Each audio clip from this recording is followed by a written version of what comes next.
Amazing. Well, today is an incredibly special day for our church as we kick off our 75th anniversary and as we think about this theme of what it means for us to let our light shine.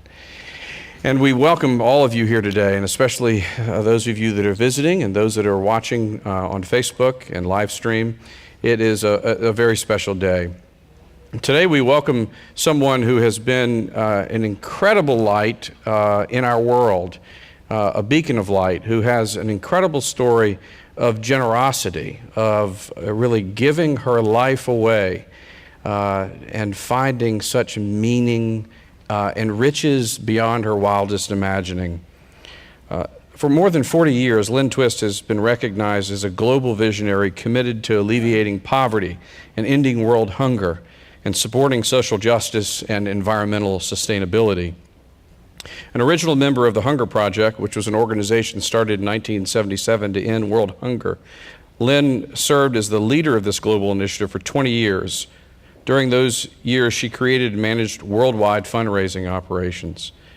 She traveled the world, learning how, in a multitude of different cultures, there's such profound wisdom about our relationship to money and the way it governs, dominates, and puts stresses on our lives. She's the author of the best-selling, award-winning book, The Soul of Money, Transforming Your Relationship with Money and Life, which we have in the Good News Shop, which has been translated into 9 languages. She founded the Soul of Money Institute to express her commitment to supporting and empowering people and finding peace and sufficiency in their relationship between money and what she calls the money culture. Lynne and her husband are co-founders in the Pachamama Alliance, which is an organization with a twofold mission of preserving the Earth's tropical rainforests by empowering the indigenous people who are the natural custodians and who are doing their best to create and celebrate this beautiful vision of sustainability and unity with all creation.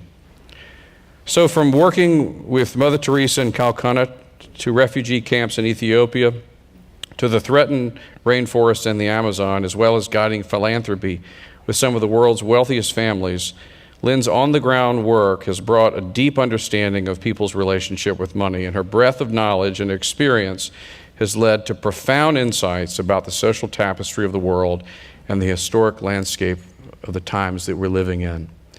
It is an incredible joy to not only welcome Lynne, but Sarah Vetter, who's here as well, that works with Lynne, to Christ Church. We're so happy that you're here. Thank you.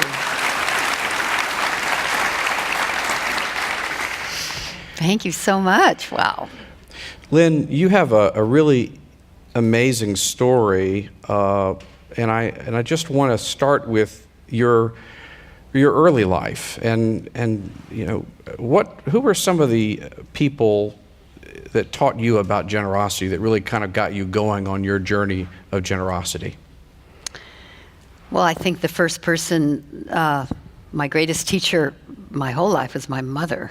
My mother was she was raised in Korea part-time because her father was an engineer, and during the time of Korea being one country, it was called the Hermit Kingdom, she and her family were there because her father was the engineer who built every bridge over the Han River, built the entire railroad system, his company, built the silver and copper mines, built the electric system in Seoul, the water system in Seoul, and so they were very, very prominent, important people in Korea, some of the first, what they called white people in that country, and so she was treated as if she was better than everybody else as a child, and it horrified her, it upset her. She was angry about that. So when she got married and raised her children,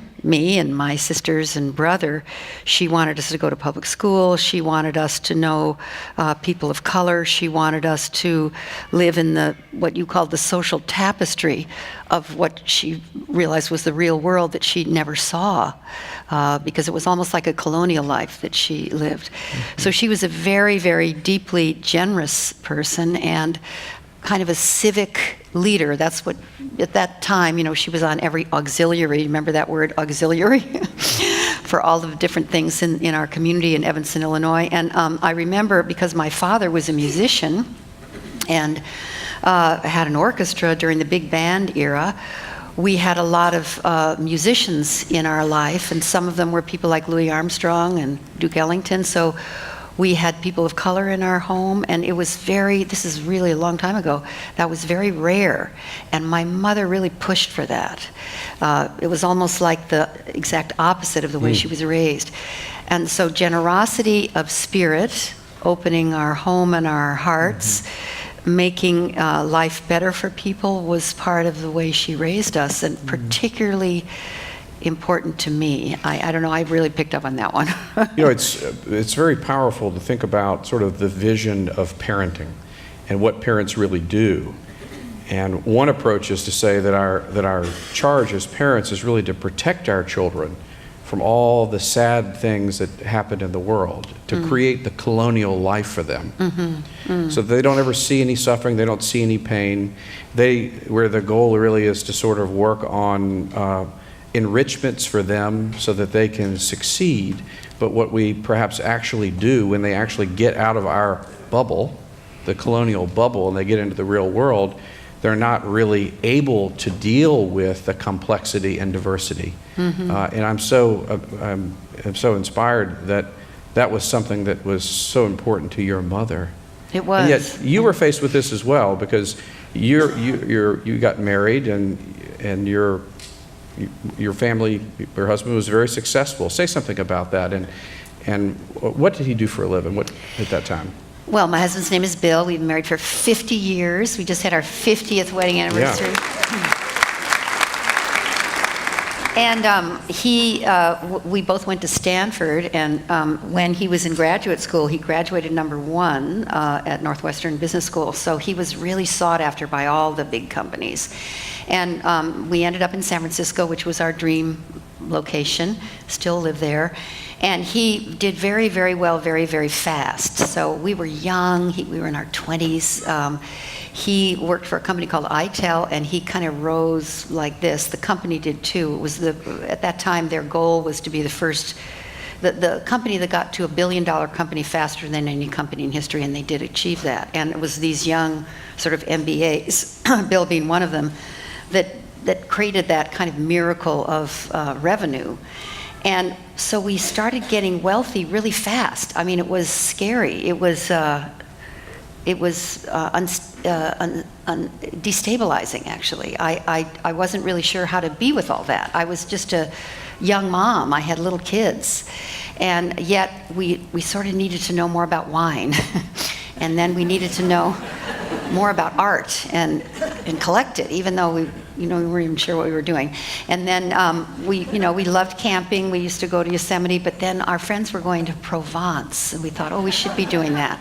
And we just got caught up in all of the, keeping up with the Joneses, and we had a Volvo station wagon, but everybody else was getting, a fancy BMW or a Mercedes or a sports car. And anyway, we got totally caught in that. I got caught in it.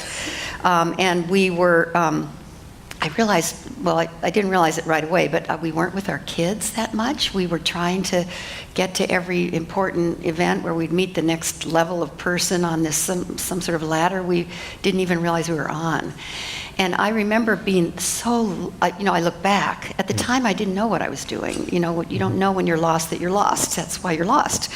But I look back and see how I kind of lost my grounding. And I didn't feel good about myself, actually. I was always not quite right. I needed more of this, or I needed another designer blouse, or I needed something that I didn't have. It was always about what I didn't have rather than what I did have, and I got really trapped in that, and Bill did too. And it was I look back on it, and I'm grateful now that I went through that, because I know everybody who acquires wealth kind of has that early stage insanity, let's call it, or losing their way. So I'm grateful for that now. But at the time, I was really, really unhappy, and I didn't even know that I was unhappy, actually. You've said that more the pursuit of more has no destination. Say, what does that mean? Well, I learned when I look back on that time, and I even look at my life now, and I look at all of us here in the world, this consumer culture of more is better, it's got to be more of everything, is like a fantasy that when you actually acquire more, what it leads you to is the next experience of lack. And then you need more again. And then that leads you to lack. And then you need more again. And that leads you to lack. And because our gaze, our attention, our consciousness is on always more, we never notice what we have. We never can really enjoy what we have, maybe for the moment. You know, you get a new car, or a new dress, or a new this, or a new house, and it's wonderful for a little while, but then you need more again. So it sort of leads you to the next level of lack. And I don't think you ever really arrive in the kind of condition of more is better. And so I think that's part of what the consumer culture, the material world we all live in, almost brainwashes us to think we need. So we turn our wants into needs when they really aren't that. And then we end up ignoring what we already have and can't really enjoy it. You said that what we appreciate appreciates. Yes, I think that's true. So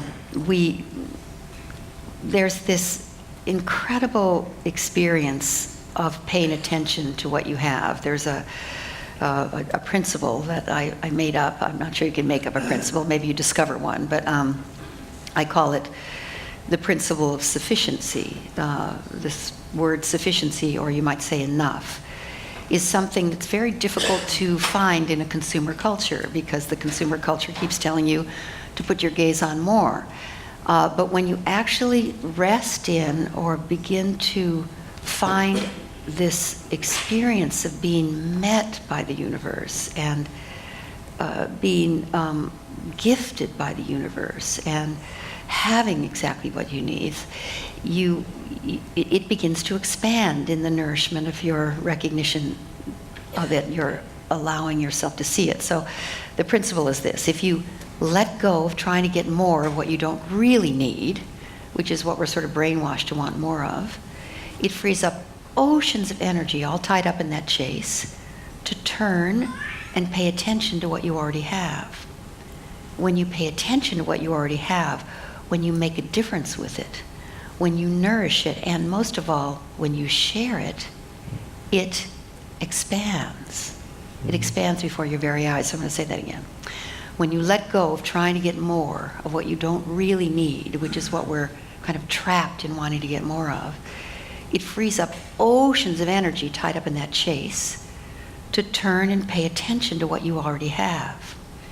When you pay attention to what you already have, when you make a difference with it, when you nourish it, and when you share it, it expands before your very eyes.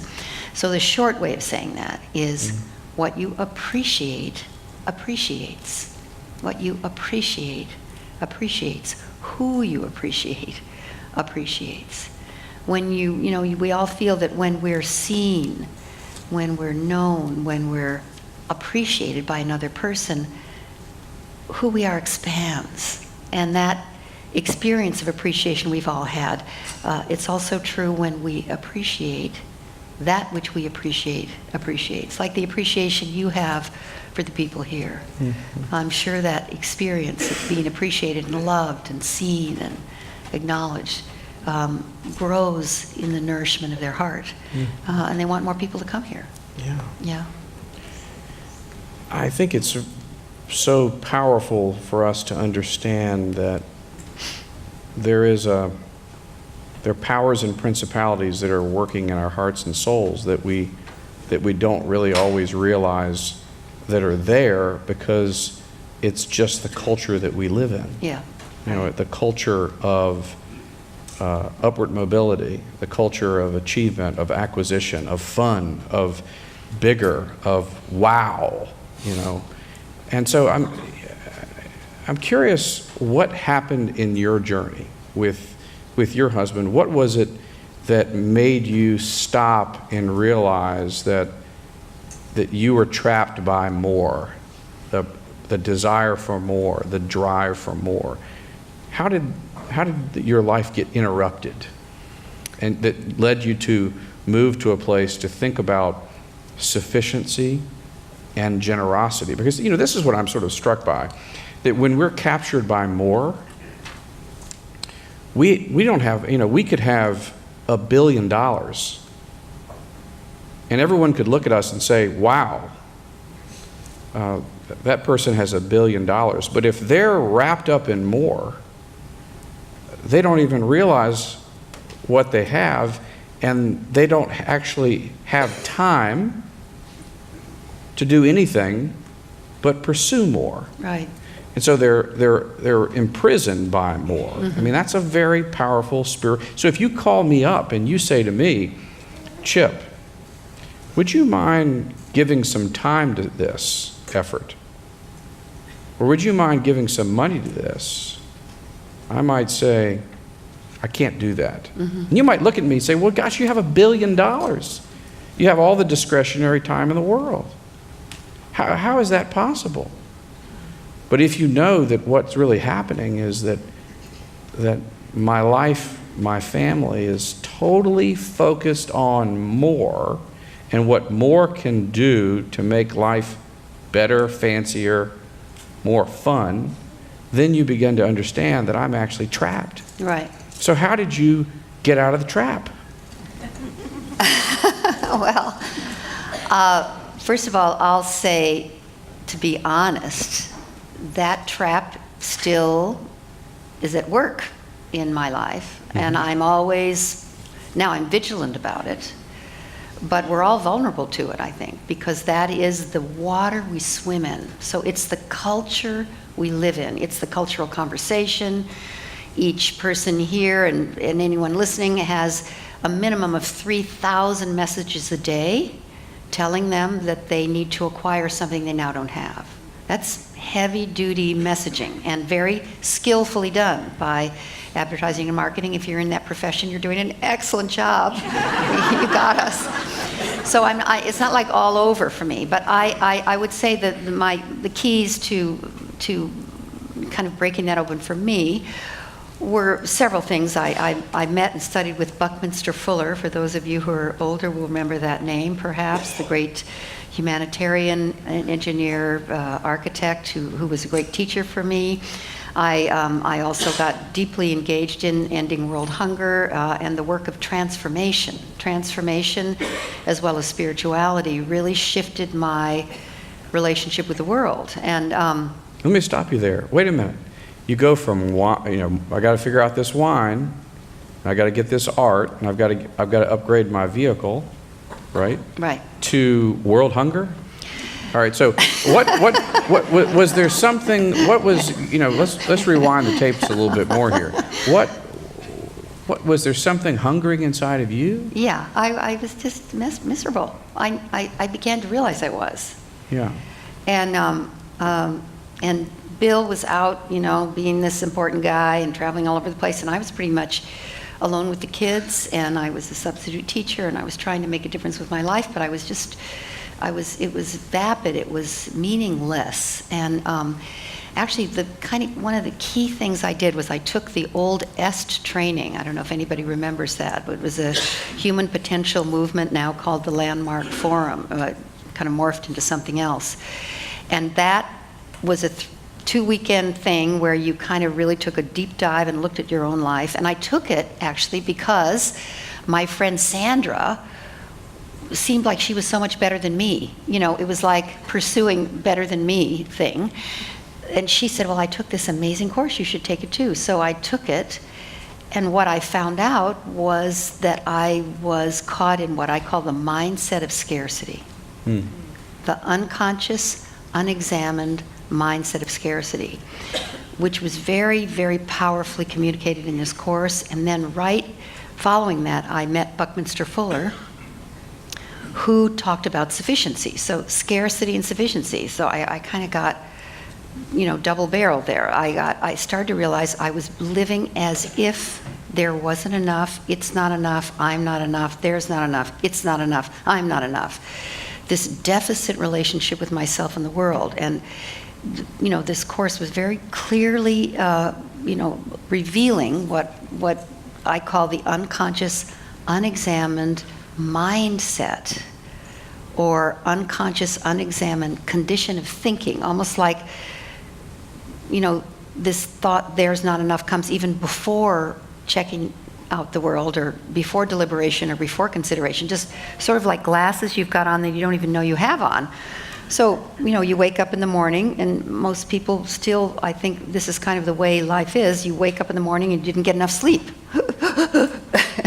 And then you look at the clock and you don't have enough time. And you go to your closet, especially women, oh, I don't have enough to wear. And then you go to the breakfast table and you don't have time to really, eat and talk to the kids and check on the homework. And then you go off, you don't really have enough time to get to work because there's the traffic and you didn't leave early enough.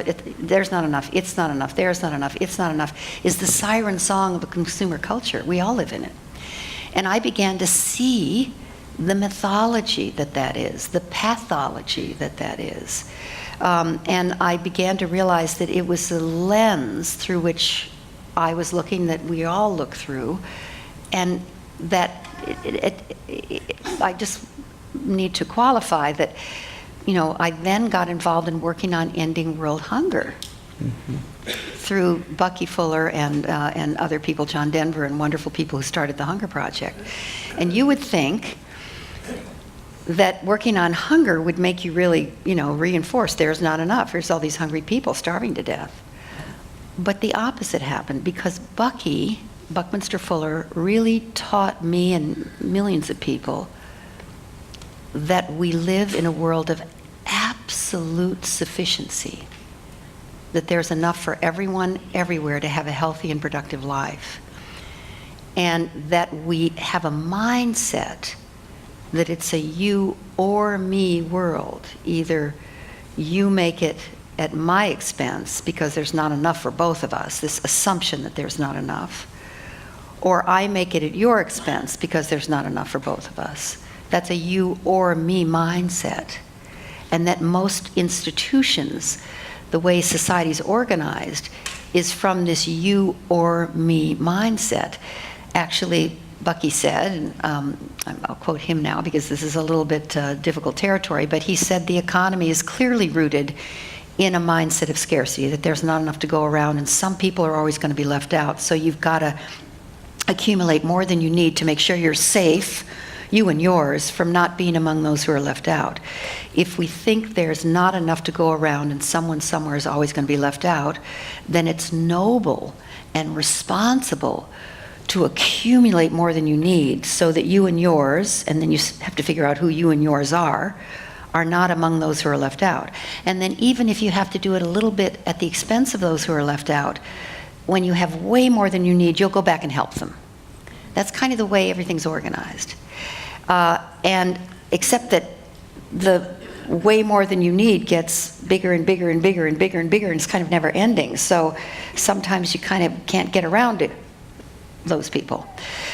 So that's one of what I call the 3 toxic myths in this mindset of scarcity, this mindset way of thinking. Then the second toxic myth in the mindset of scarcity is more is better. More of anything is better. More square feet in our house, more this, more that, more highways, more freeways, more market share, more everything. But indiscriminate more. In some cases, more is better. But the mindset that more of everything is better has people who are multi-billionaires thinking they need more too, because it's a mindset. It's not rooted in reality. And then the third toxic myth, the first being there's not enough, the second being more is better, and the third is the kind of nastiest one because it holds the whole thing in place. It's that's just the way that it is. And if you think that's just the way that it is, this is unconscious now, I'm saying, then you don't try to change it. You just give up. You just surrender. It's the source of resignation. That's just the way that it is. So I say the condition of scarcity, which I really learned from both as training and then Buckminster Fuller, reigns over our life in a way that we actually without thinking, behave as if there's not enough to go around, more is better, and that's just the way that it is. And that mindset creates behaviors that are inconsistent with our humanity. And when Bucky said, we can move, and it's now time to move from a you or me paradigm, which is a scarcity paradigm, to a you and me paradigm, he was really saying that the world community needs to now reformulate all of our institutions, not only the economy that's rooted in scarcity, but also, he said, education is rooted in a you or me mindset. Unconsciously, yes, but a you or me mindset rather than a you and me mindset. Its roots are in a you or a me mindset. And then he said governance is in a you or me mindset. You know, kind of the way we govern, the way we run our country really is in a you or me mindset. Gives us permission to go to the poorest countries in the world and take oil or take whatever we think we need or we need more of, even in great measure to others' expense, that's legitimate in a you or me mindset. And then the kind of thing that Bucky really got me to see, and I think he's really right about this, or was right about this, is he even said, I'm afraid to say this to you, there you are with your collar, and here we are in a church, but he even said religion is somehow rooted, much of it, in a you or me mindset. And his statement was, and this is way, way back in the late 70s, early 80s, he said, in the next 50 years, and he said it would take 50 years for us to shift to a you and me mindset, a new context of sufficiency or enough. It would take 50 years for us to realize that because our institutions will start to disintegrate. They will start to fall apart. Education, the economy, governance, he even said religion. In the church, yes. He said in the next 50 years, so this is in 1976 he said this, and now let's say you can see some of that coming to pass. Absolutely. Because he said we'll need to recreate the institutions of the world from the recognition of enough, a you and me mindset, where you and I can both make it at no one's expense, because he says that's the radical, surprising truth about life. And I'll just say, sufficiency or enough, in the way Bucky was explaining it, is not necessarily an amount of something. It's a state of being. It's a way of being in the world where the exquisite experience of being constantly met by the universe with exactly what we need. Sometimes that's a bankruptcy. Sometimes that's a divorce. Sometimes that's an illness. But when you look back, you see you got exactly what you needed to become the person you need to be more clearly a Christ-like human being. So Bucky's philosophy, you could say, or way of talking about the world, really shifted my whole life. You know, it makes me cry because I actually began to see that I had always had, and have always had, and will always have, in many ways, exactly what I need. And that opportunity to live there, revel in it, appreciate it, be grateful for it, in a way that it starts to overflow into the natural abundance that is our lives. And I also, if I could just say a little bit more about this, when I began working on hunger and poverty, I realized that the people that I used to call poor, and I never use that phrase any longer with a human being, because when I began working with, having my hands in the dirt with the people I used to call poor, I realized there's nothing poor about them. They were among the most resilient, creative, innovative, amazing people in the world.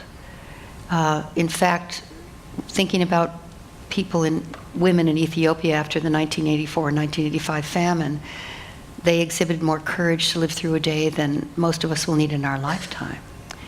So to call them poor was to not see their whole and complete human beings living in the circumstances of poverty.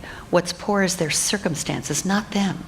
In fact, those circumstances produced a strength, a resilience, almost forced them to go into their inner life and developed it in ways that sometimes we don't have as much incentive here. So I started to learn from people that I used to call poor and realize they're whole and complete human beings living in the incredible circumstances of being poor, but they aren't poor.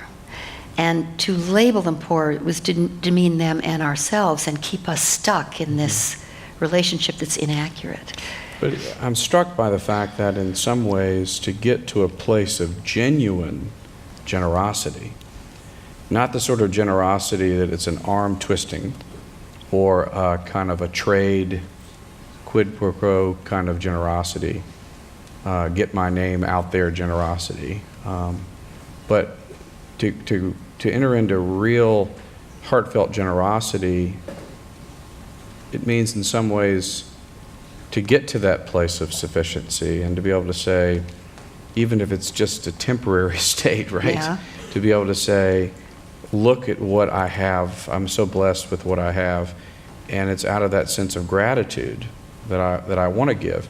I want to just say, though, that everyone's journey is a little different, and the struggle's a little different. And so we've talked about the journey of being very successful and getting to a place where there was some sort of dis-ease with that, and then going and having an encounter where your heart sort of opened up and you went on this journey. I'm struck that so many of us have also had a different journey, which is not from a state of abundance in which scarcity was felt, but from a place of some scarcity. Yes. You know, that in our congregation, in all of our lives, and in my life, there have been moments when there was such fear that there actually truly wasn't going to be enough. And I can remember that many times in my life, but especially in my early life. And and that's a very scary place to go. It's one thing to go from abundance to sufficiency. Right. Right? It's another thing to go from fear of not having enough, of really not having, and really wondering how things were going to. We have so many stories among our people of people who have lost jobs, who have had all kinds of challenges, family challenges. You made reference to divorce, illness, chronic situations. And there really is that fear. Yes. And so what do you say to people who have been in that place, or maybe are in that place right now, and they're not going from millions, but maybe they are coming out of bankruptcy and trying to get to that place of sufficiency, but they have a money wound. Yeah. They have a woundedness. Right. And but they want to get to that place. What would you say about that journey? Well, first of all, I think we all have money wounds. That's part of the deal in being a human being. And I think we have, there's a lot of healing that needs to be done around money in every single life.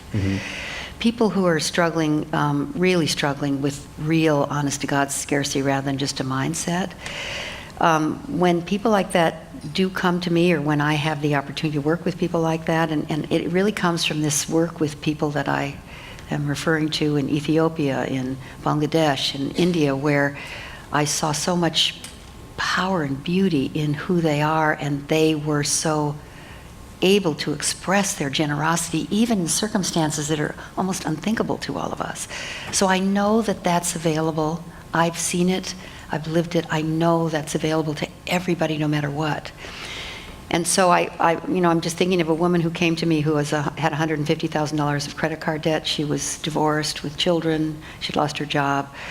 And she was so burdened by her debt, and it was, really, really serious. And her body was almost, carrying it. Her shoulders were hunched. She couldn't lift her head, really. She was just so down. And I was a little stumped. What do I do with her? She came to me after reading my book. Well, help me. And what I asked her to do was to spend the next 7 days acknowledging every person that came across her path and acknowledging the difference they made, or celebrating them, or not flattery, but speaking to them and taking a stand for celebrating every aspect of life. You know, the person at the cleaners, the delivery guy, the cab driver, the bus driver. And she said, what does that have to do with anything? I said, just try it. So she did. She came back, it was a Monday, I remember. She came back the next Monday, and she looked different. Her face was different, her body language was different. And what had happened, and I kind of didn't realize why I asked her to do this, but it worked. She had disaggregated herself from her debt. So she was a whole and complete person who had the capacity to be generous, which is generative for our life. It generates your life to be generous. So she was a whole and complete person, and her debt was over here. So instead of she was her debt, and it was all, she was the debt. She was the $150,000 in debt and the, completely, destitute person. She was a whole and complete person who had given herself to people for 7 days in ways that were, really incredible for her. And she had this debt. Then I had someone to work with. So we started, it took her 2 years, but she got herself completely out of debt. So that's an example. I think we are our net worth, or lack of it. We don't realize the enormous power of our own humanity. And in that case, it was just a little sampling of what all of us, I think, can do every day. When we choose generosity, when we choose sharing. I want to tell my brother David's story. Can I tell that? Please. Okay, so I have this beautiful teacher now, Brother David Stendel-Rast. He's a Benedictine monk. He's 91. I recommend his books. His website, gratefulness.org, is the website. He's an icon of gratefulness. And I learned from him about the distinction between sufficiency and abundance, because sufficiency is distinct from abundance. Enough is a state of being in total perfection with universe, and abundance is the overflowing power of that experience, rather than it's a function of more. And I couldn't really see that so clearly until I asked him this question. I asked Brother David, who's the icon of gratefulness, I said, Brother David, what's the distinction between gratitude and gratefulness? And he said the coolest thing. That's what I want to say. He said, Lynn, that's a great question. First of all, he said that. I like that he said that. And he said, gratitude has two great branches. And he put his arms out like this. And he said, one branch is gratefulness, and the other branch is thanksgiving. Gratefulness is the experience of life when the bowl of life is so full that it's almost overflowing, but not quite. The bowl of life is so full that it's kind of bowed at the top, but not yet dribbling over the edges. And that's the experience of the great fullness of life. When you're one with God, one with the universe, and there is no other.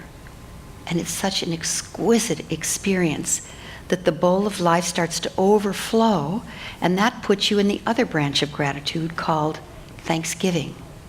And when you're in the other branch of gratitude called thanksgiving, the bowl of life is overflowing like a fountain, and you're so grateful to discover there's an other, because all you want to do is give and serve and contribute and share with the bounty you're experiencing.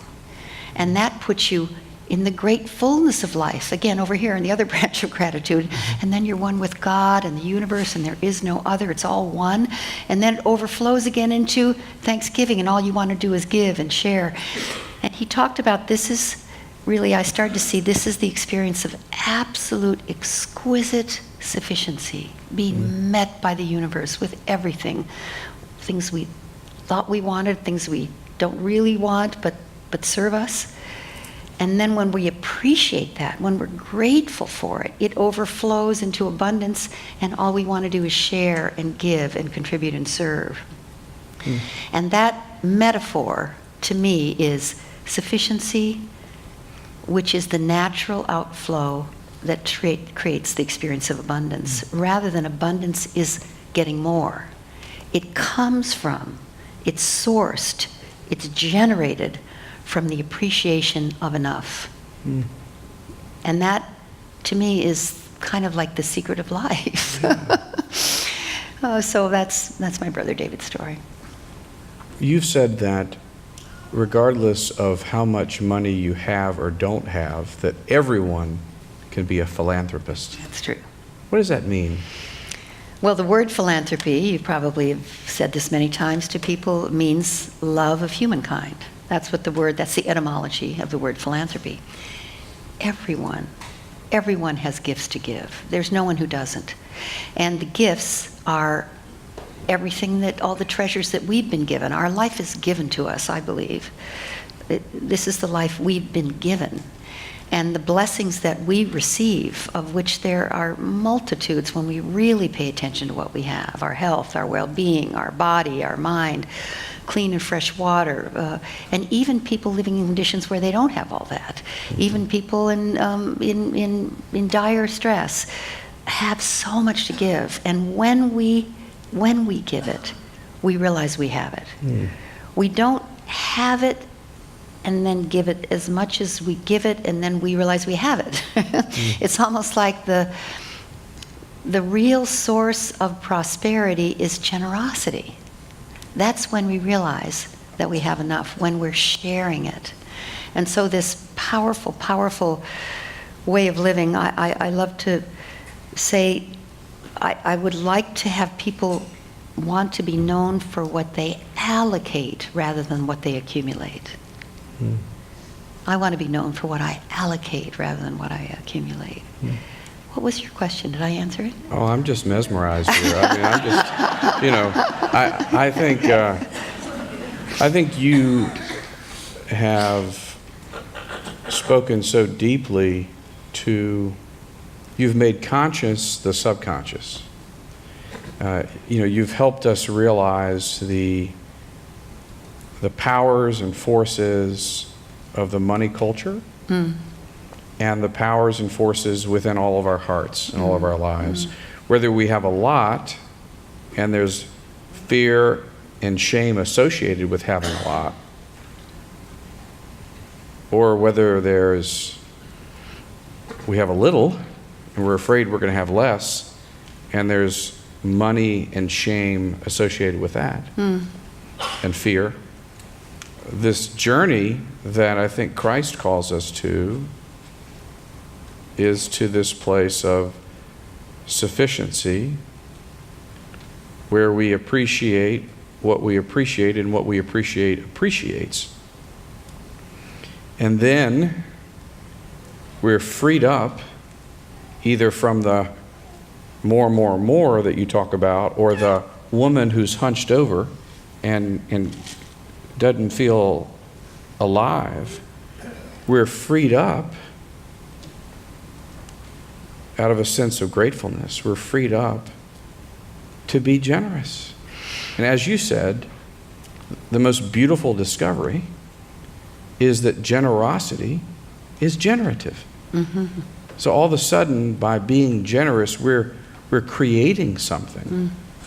We're creating, like God created, something out of nothing. We're creating something that we never imagined. And I think this is where we could spend hours talking about your journey around the world.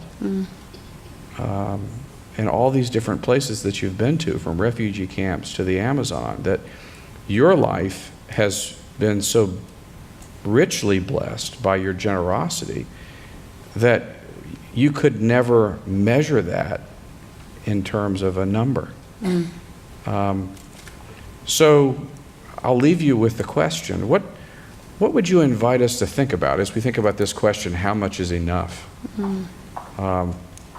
What would you invite us to think about as we enter into this year living a generous life and doing our best to try to figure out how we can let the light of God shine, let our light shine. What would you invite us to do, or maybe challenge us to do this year? Well, I'm going to challenge you by telling you about a woman I met in Harlem in a church basement in a session that was life-changing for me, that I'll never forget, and this has been useful to many people. It was a dark, rainy night in Harlem, and I was fundraising in a church basement, a room not quite as large as this, but certainly not as beautiful, with a cement floor and fluorescent lights and leaks all around from the rain, and all African-American people living in Harlem, people who you and I would think wouldn't have much to give. And once I made my ask, which if you're a fundraiser, you know is that precious moment when you make the ask, and you're kind of nervous and you hope everybody's going to respond. And here I was in Harlem, and I was the only white person there.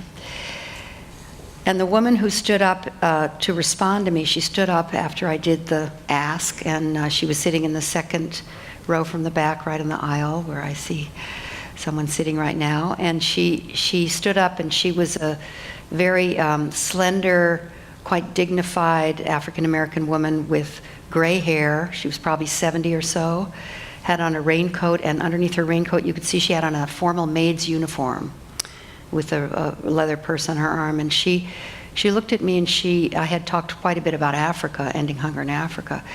And she said, never forget, she was almost like preaching to me, money is just like water.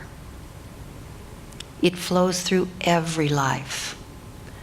For some people, it comes through like a rushing river and maybe floods their life a little bit. They might drown in it a bit. And for others of us, like me, it comes through like a little trickle. But it doesn't belong to us. It belongs to all of us or none of us. We just have it for the moment to nourish ourselves, but then we must pass it on where it'll do the most good for the most folks. And never forget, she said, money is a current, a carrier. That's why we call it a currency. It carries our love, it carries our heart, it carries our commitment, or it carries our greed. It can be toxic. Money's innocent, but how we use it and how we pass it on, the way we pass it on, determines how the world is. And she then walked up the aisle of the church. She said, I don't have a credit card, I don't have a checkbook, but I have $50 in my purse, and I'm going to give it to you. And I give it to you with the intention, the commitment, the heart to end world hunger. And she gave it to me, and by then I was crying. I'm always crying, with being moved by people. And then everybody lined up behind her, and every single person, 75 people in that church, every person gave me their change, their $5, their $10, their $16, their $30. And I had just in that morning met with a big executive at a food company in a Midwestern city, and I had a check for $50,000 in my briefcase from the food company executive, and it was a food company that had a big scandal, and they were trying to buy their way out of the scandal by making a big donation to the Hunger Project. And I went back to my hotel room, and after this beautiful experience of the African American church and all the singing and hugging and just the generosity was just overwhelming, when in fact earlier that day there was no generosity with the food company, just get me out of the scandal, we're going to give you this money. I went back to my hotel, and I looked at the $666.37 that was given to me by the Harlem Church, and the $50,000 computer check made out with a machine from the food company. And I knew this $666.67 would do more work for the end of hunger because it came from generosity and heart and love, and it was the current of that. It was the carrier of that. And I sent the $50,000 back. But God is good. And 3 years later, the executive of the food company wrote me a letter in his own hand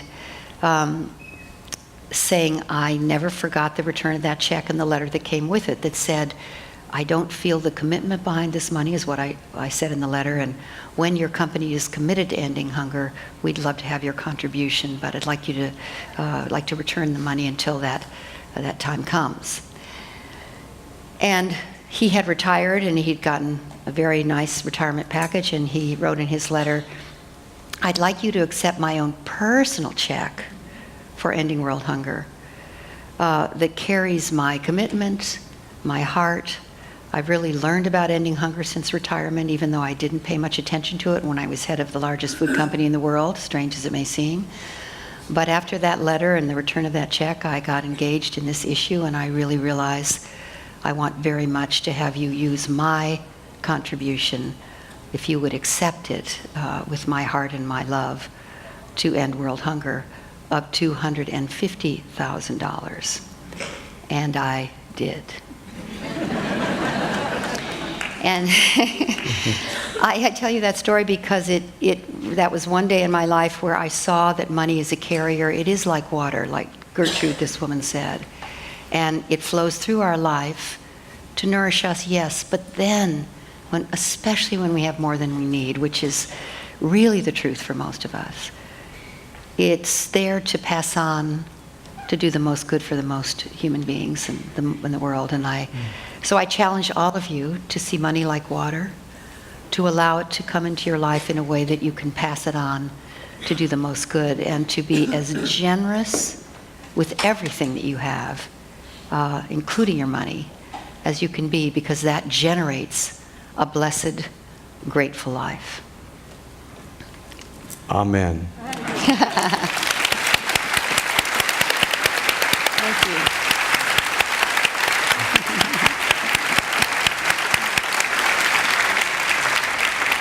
Let us pray. Gracious God, we give you thanks for the ways in which you have been generous to us. We acknowledge that we're on a journey of coming to terms with the ways in which money affects our lives.